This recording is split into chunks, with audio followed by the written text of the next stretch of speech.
I am here with Katie Donnelly, who is a movement doula. She uses exercises and intuitive movement to bring balance to your body so you can have a more efficient and confident birth. During her pregnancies, Katie felt cautious and deferred to her doctors for all the answers and support. And I'm sure some of us can relate to that. But she soon learned that to get the confident birth you want, you need a team of experts to help you balance your mind, body, and spirit. Now she's here to be a part of your team. Katie went from a cautious birther to a confident mother and can help you do the same. She's been teaching Pilates for over a decade, holds her master's of science in kinesiology, is Lehigh Valley, Pennsylvania's only certified body ready method pro, and is an adjunct professor of kinesiology. And she grew up as a ballet dancer, was a high school physics teacher for 13 years. So this is like her fifth career. No, I don't all building on each other. Mm. Clearly, she lives at the intersection of right brain meets left brain, art and science, exactly where birth lives. So welcome, Katie. Thank you so much for being here to talk with us today. Thanks for having me. Yes. So we will dive right in. You, in your work, talk about the principle of specificity. Basically, this idea that to get better at a specific skill, you have to train that skill. So, if you're going to be on a running plan, you want to run a race, you have to be training for that specifically. And if you, the same goes for movements during birth. So, talk to us about that. Yeah, so I sometimes I struggle to explain what I do shortly. So one day I had this flash of the body ready method, which is the main method that I use and I integrate in with my Pilates teaching. It's kind of like couch to 5K, but for giving birth. So Yeah. it gives you that plan that's going to get you to your destination.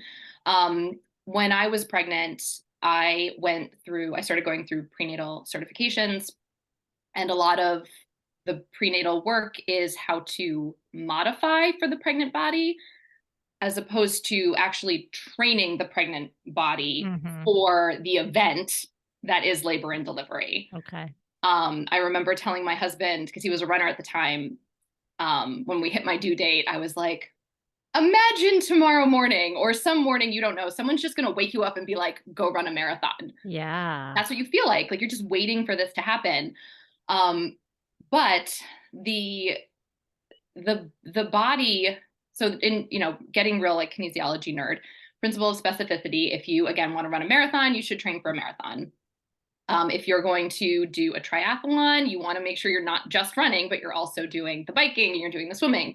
And there is benefit to cross training, of course. So if you are a runner and you become pregnant, please keep running. But let's add in movements that are going to mimic the movements that you need when birth happens, when Mm, labor and delivery happens. gotcha. Okay. So, and the method that you teach is specific exercises, stretches, strengthening to Mm. around birth and delivery. Is that right? Yeah. Okay. So a lot of people when um, when your friends first start to have kids, you're like, well, you're trying to fit a watermelon through a lemon, right? And everyone freaks out about like this size discrepancy. But a lot of people fail to realize that the pelvis is actually mobile. It's three bones, and I always have it with Oh, I me. happen to have one right here. So it's got, we've got the joint in the front and we've got our two SI joints in the back. So all of this like is really everything in between is just soft tissue, which can stretch. But you're not putting you're you're not putting a watermelon through a lemon. It's more like, as my husband described it, squeezing a human out of a tube of toothpaste. Or that. Because everything is really malleable. Yeah. Like everything can move and adapt. But your body's been moving and adapting its whole life. So if you've spent the majority of your life sitting working at a computer, that's very different than the motions you need for giving birth. So it's this happy medium between, yes, humans have been birthing for thousands and thousands of years and your body was designed, evolved to be able to give birth. But we also have been living a life of comfort for, well, really recently, like in the last couple hundred years, a lot of sitting, a lot of driving, very like sedentary. And even when we do get the exercise, it's in very small chunks of our day usually. And it's usually not varied. Like if you love to run, you're going to always go to running. If you love your Peloton, you're always going to go to Peloton. If you love Pilates, you're always going to go to your Pilates. And your body then develops patterns based on those choices. And those patterns might be opposite to what we need in order for an efficient birth to happen. Right. Right. And I had this conversation in another interview about this. You brought up about thousands of years, or how we've been giving birth. Women have been giving birth forever. So there's this sort of, we can fall back on this thought of, well, it's just a natural thing. It's going to happen. Do I really need to prepare? Because, everyone's been doing it, suck it up, sort of. Yet now we have information. We have not only the sedentary piece, but we have information, we have science, we have research that, and I'm guessing part of what you're teaching and talking about is it's not just for the birth process itself, but afterwards as well, and how crucial that is. So can you talk to us a little bit about that? Because I'm sure it's not just like, okay, now you gave birth, now boom. Obviously, we know we don't just bounce right back. Yeah. How does this training or this preparation prepare us for afterwards as well, and can set us up for, healing? So I heard the term once that pregnancy was the great magnifier. So if all these aches and pains that come up when you're pregnant, they've always actually been there, but they might not have been to the point where they're causing you any discomfort. But you put however many pounds of a baby on top of that compensation out of that tiny little tweak that you get in your low back, or that little knee thing, and it all of a sudden it's there. And then we remove however many pounds of baby, and you had this gradual addition of weight, and then boom, it's all gone. And your body doesn't recognize to just go back to how it was. So by working through really, we should be doing all of this beforehand, right? We should be recognizing our compensations just before we even get pregnant, or even if we're done having children, we should still, check out these things within ourselves. But when you work on them during pregnancy, you can, one, be in less pain in general, like those little, oh, my SI joint, oh, my lightning crotch, oh, my pubic bone feels like it's being ripped apart, like all of those, even the leaking even. If you work on it during pregnancy, when it comes time to after, you have a reference point. Like if you've never been asked to contract your abdominals a certain way before, or you've never been asked to find your pelvic floor before, and then you're being asked to find it after you've just birthed a human, like that's not the best time to do it. Right. But yes, everyone should go see a pelvic floor physical therapist after giving birth for sure. But you can go during. You can go now. Now I'm speaking if you're pregnant. There's you don't have to wait until things get so bad, or even if things feel fine, you can go. But by viewing it as like a continuous, like this is your body for life, and you're going through these different phases, but the more you can give yourself support, like from a physical stance and from, outside partners, your body's then just going to carry you longer. Right. Which is what we're all. Those kids get heavy, right? And you're still like lugging them around, and like, if you still have that trick hip or whatever, then it doesn't just magically go away. Yeah. And maybe it's hard to think about because you're in the phase of being pregnant or having the little ones, but I am in a place where I'm no longer lifting my children. Dear God, that would be really bad because they're almost my size and bigger. But thinking about living a long, healthy life, how do we want to live, the longevity piece of living well and healthy as long as possible, of course. Yeah. And I'm finding a lot of women in my generation, slightly above, slightly below, we're finally having these conversations, and like you see our mothers blushing when they hear us having these conversations. So like there are, I get clients who had children decades ago and are finally coming around to healing birth injuries. Yes. Because one, we're starting to talk about it. We're removing this like taboo. The fact that every human came out of a vagina or an incision above a vagina, like, can we just get over it? Say the word. Say the word, yes. like elbow, like yes, exactly. Yes, speaking my language for sure, and that's part of what this series is about too, Mhm. sort of not just to demystify, take some of the shame away, make it part of our vocabulary, and talk about these very real things that we realize once we start talking about that it's so universal in so Mhm. many different ways, even though our stories can look different, of course. So, how do women train for birth Mhm. specifically? It's an easy and a hard question. So it really depends again on those what your patterns have been your entire life. So I'm gonna train. So I again, as my bio said, I started off as a ballet dancer. I'm gonna train my ballet dancers very differently from someone who just has never worked out before in their life. Mm, Um, and it's really about for everyone, what is the best alignment for your body? For most pregnant women, we get that real kind of leaning forward because it's just so heavy. We start, the duck waddle. So those tend to be, universal a little more than some of the other ones.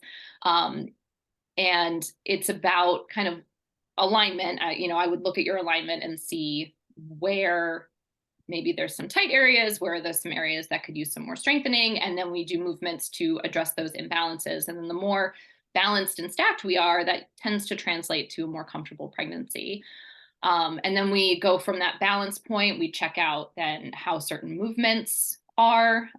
For a lot of people, without trying to get like too nerdy, but for a lot of people, we have a hard time disassociating hip movement from lower back and pelvic movement and getting those things to move separately.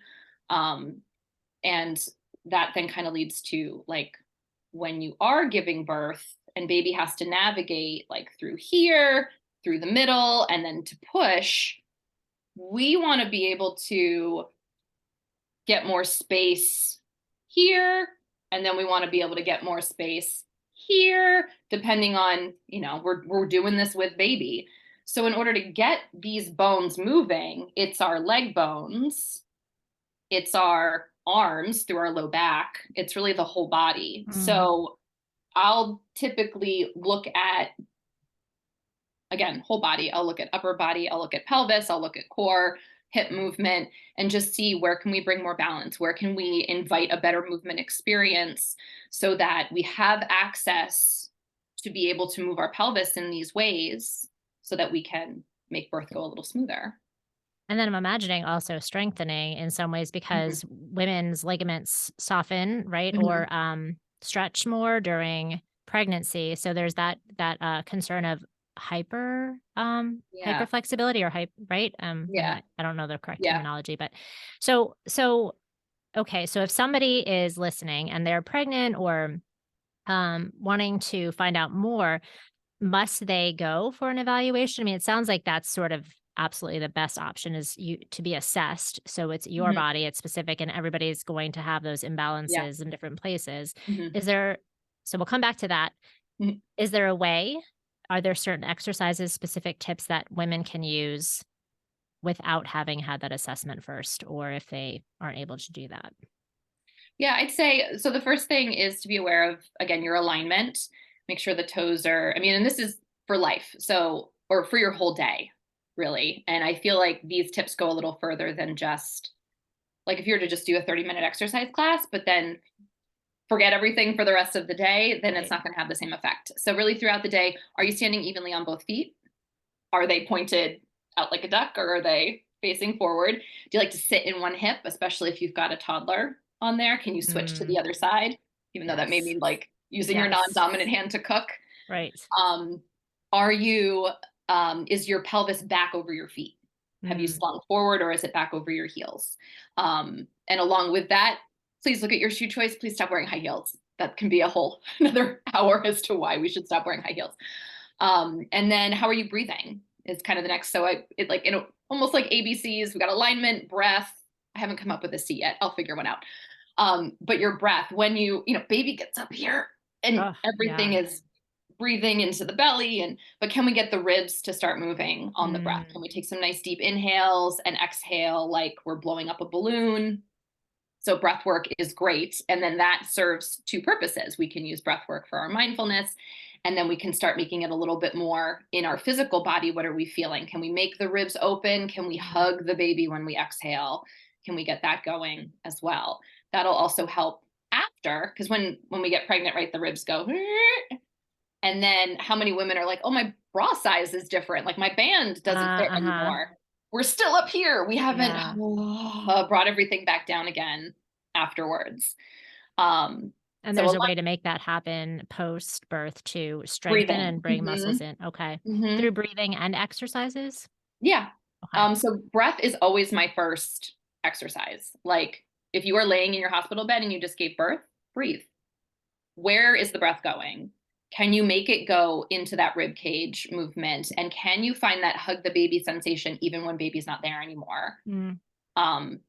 So the whole, I could get the tangent of like no exercise for 6 weeks doesn't mean don't move for 6 weeks. Right. Please move. Yes. There are gentle things we can do to feel better and combat all of the, the snuggling and the sleeping and all those aches and pains. Yes. Because everything hurts. Yeah. So what might, go ahead. Those are just the two main things to be aware of throughout the day is how are you standing? How are you holding your weight? And then can you bring some focus onto your breath? Okay.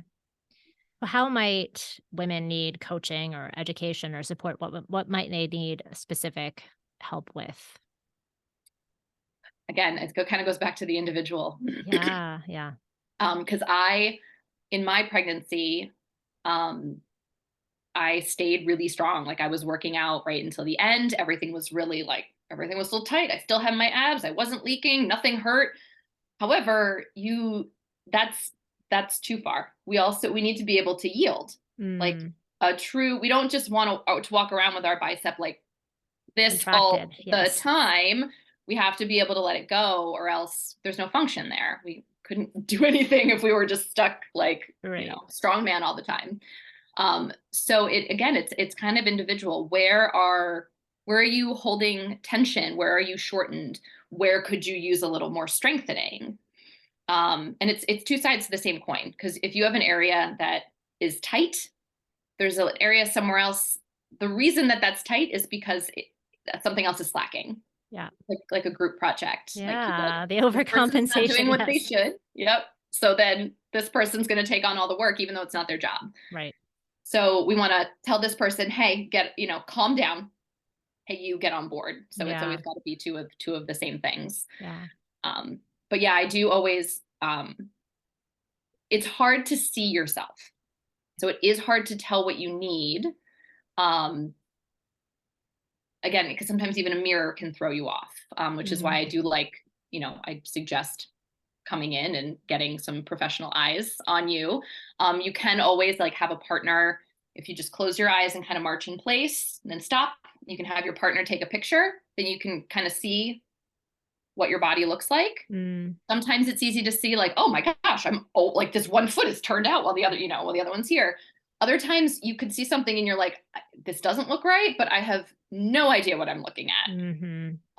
Which is why a professional team can definitely help with that. And again, never am I going to bash doctors. They're amazing. OBs are amazing. However, their job isn't your alignment. Right. Their job is a delivery of a healthy baby. Right. And for them, it means, they've got a whole bunch of tools at their disposal in order to make that happen. But there's a lot of stuff that the body can do on its own with just a little nudging in the right direction. Yeah. Okay. So I'm your ideal client, let's say, and you catch me or I find you at the time when I'm thinking about trying to get pregnant. So tell me, what is your ideal trajectory of how someone would work with you or someone like you, or, what would you recommend for women who are listening? They may or may not have access to you. I know. So if you're close to, are we saying you're coming to me, or are we just saying any woman anywhere in the world? Well, maybe kind of both, because I want to, if I'm local to you, I want to come to you. And so maybe what that's going to look like, but also for the women who are listening across the country or Canada or wherever, and are listening, thinking, okay, I want to really be on board. I want to be proactive about this. What would this look like? I definitely say find a Body Ready Method Pro. So if you go to bodyreadymethod.com, you can search for people in your area. Okay. If you're really We'll looking, put resources for everyone yeah, too. That's great. Okay. Uh-huh. if you're really looking for like a person, a lot of the BRM pros are doulas. So if you're looking for a doula, it's a great way to combine the two things. Um, but if you're going to work with me, chances are you're someone who's already working out. I'd like to see you once a week or every other week. And we can, if you are already doing another form of exercise, we can talk about how to get the most out of that exercise while also integrating the pillars of Body Ready Method, and getting your body balanced and ready for birth. And then, if you can come more often, I've had clients that come twice a week. Uh-huh. Um, and I've had people come who just, my baby is breech and I don't know what to do. And we just Mm. do a couple of sessions and like, I give you homework of Mm-hmm. what to do. And then once baby's flipped, then our time is over.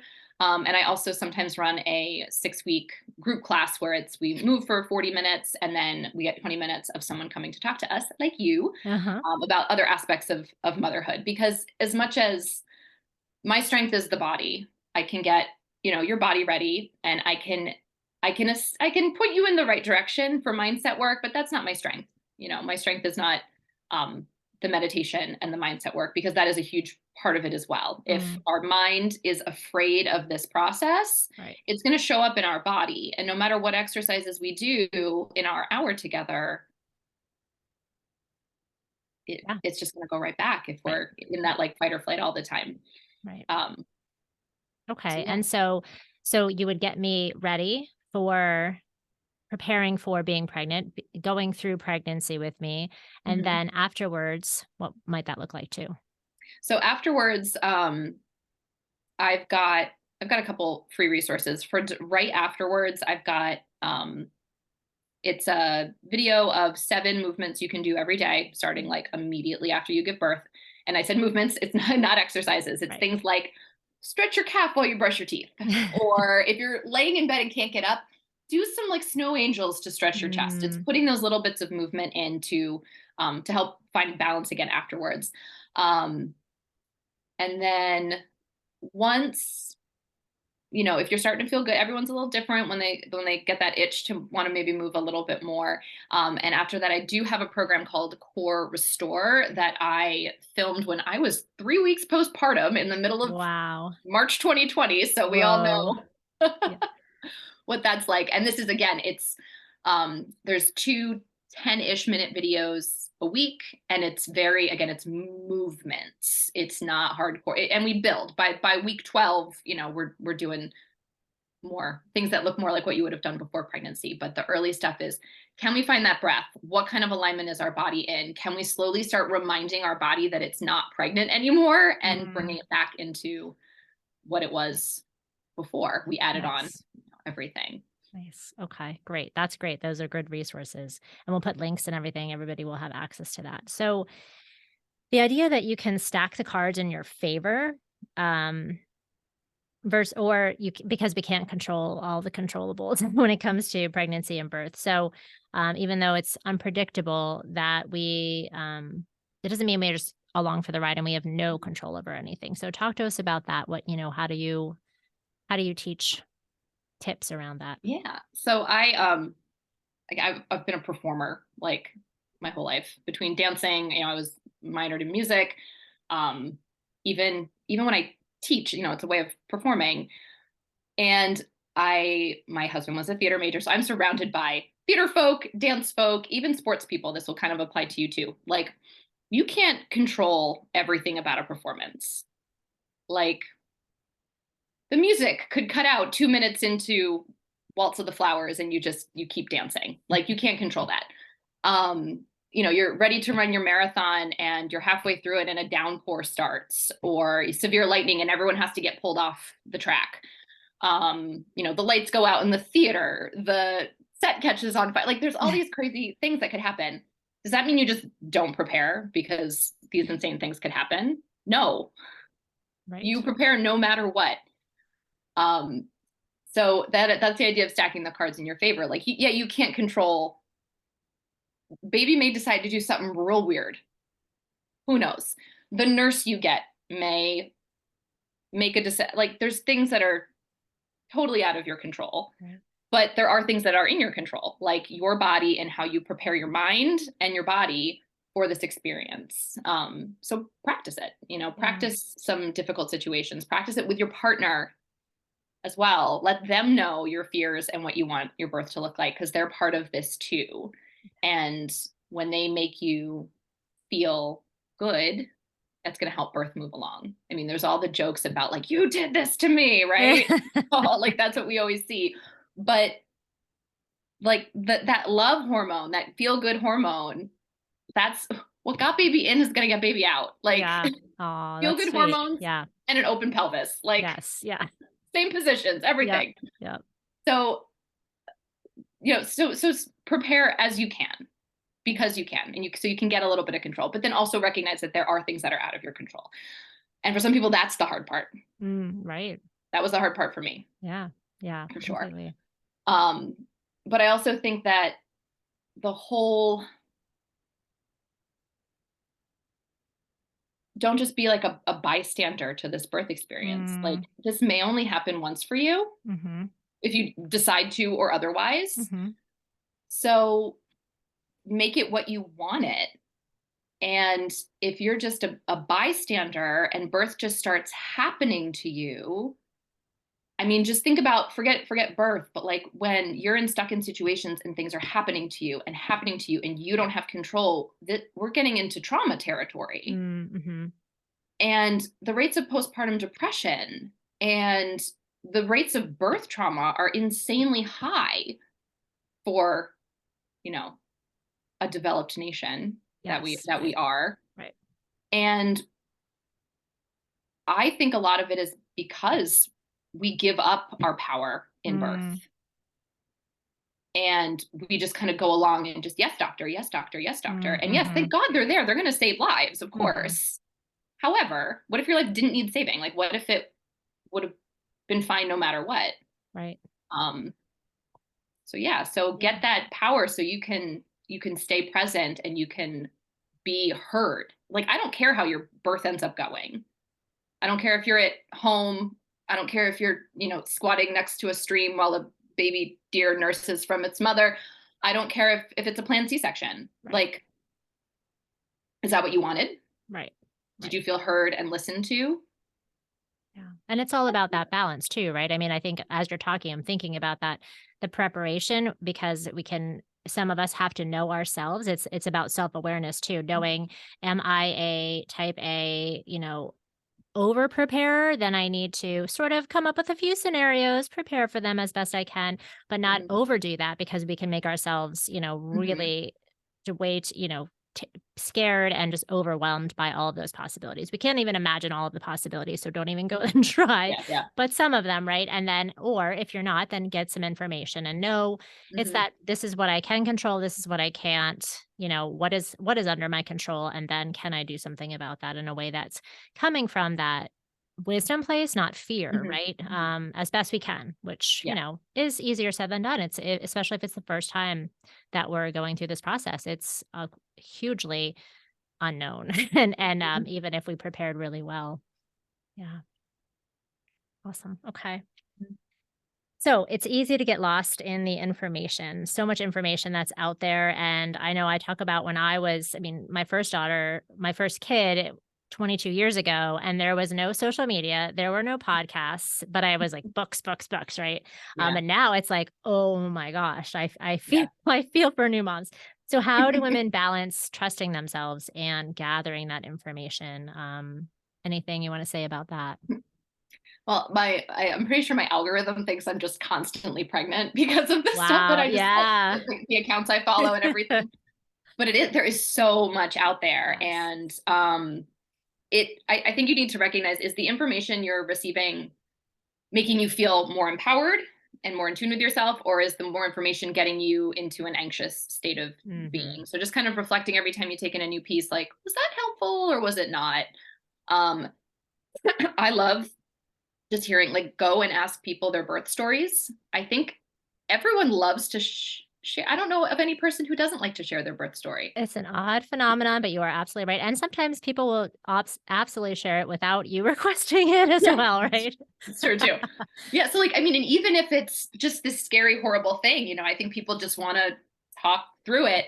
But I loved hearing birth stories when I was pregnant. Some people hated it when they were pregnant. I loved it because I recognized that every single story I heard was different. Mm, So I heard a story and I went, that's not going to happen to me. I heard a horrifying story. It's not going to happen to me. I heard the perfect, most ideal. That's not going to happen to me. So it kind of, it made the scary seem less scary, mm, but it made you truly realize that you could not plan for all of these mm, scenarios. right. You just have control of yourself. Um, and even that, I mean, when you're birthing, you're in like your reptilian brain. You're not really in your your human Mhm. Right, brain. right. So your decisions will change at the time, possibly. So you really need to get comfortable with your intuition now. Yeah, Like start trusting those gut feelings. Start advocating for those gut feelings. Um, and that's really going to carry you like through into motherhood. Like that mother's intuition. Like it's agreed. it starts now. Like I'm Right. cracked my ankle. Um, So balancing knowing, mhm, or, what we don't know, we can't know it all. We can't know how it's going to go. Or even with parenting, there's that whole I talk about don't know, that don't know mind mhm, in mhm, mindfulness and Buddhism of kind of like sometimes we have to accept I just don't know. I don't know what the right answer is, but mhm, can I make the best choice in this moment? mhm, Yeah, with the information. And I like how you frame that with the birth story is that that's not going to happen to me. And basically you're saying a variation of that could happen to me, but it's never going to look exactly like somebody mhm, else's story. And mhm, so can I just gather this information and not get swept away by the scary stuff maybe mhm, if we're mhm, prone to that, mhm. and see it as, yeah, it's just infinitely possible how Yeah. it's going to play out. And it's definitely another time to curate your social media. Like follow Oh, yeah. most of our experiences with births as, sitcoms and movies and not at all accurate. Right, So, right. so start following some accounts that show just like positive births, like get used to seeing what birth is and Mm, what it can look like. what it can look Yeah, like. Yeah. for sure. Okay, well, Katie, thank you. Anything you wanted to add before we wrap up? How can people find you and find out more about your work and your information and free resources? Yeah. My Instagram is Body in Motion Pilates. Yep. And my website is Body in Motion PA because I'm in Pennsylvania, .com. Throwback to my physics teacher days of Newton's laws of motion. Body in motion stays in Nice. motion. Yes. um, so yeah, everything's on there. If you yeah, so Instagram is usually where I do a lot of stuff, and there's usually links to freebies. I've got a freebie for if you're pregnant. I've got a freebie if you are newly postpartum or you're like towards the end of pregnancy. So you can get a little taste of what my teaching style is like. And then again, yeah, Instagram is probably the most popular social. And then I've got, if you want to join my email list too, that you can do that on my website. I just send out a monthly newsletter. And then in between monthly newsletters, I send out something just for moms with all my mama stuff in there. Nice. So, Nice. All right. Wonderful. Thank you so much for being here, Katie, with us. of course. Thank you.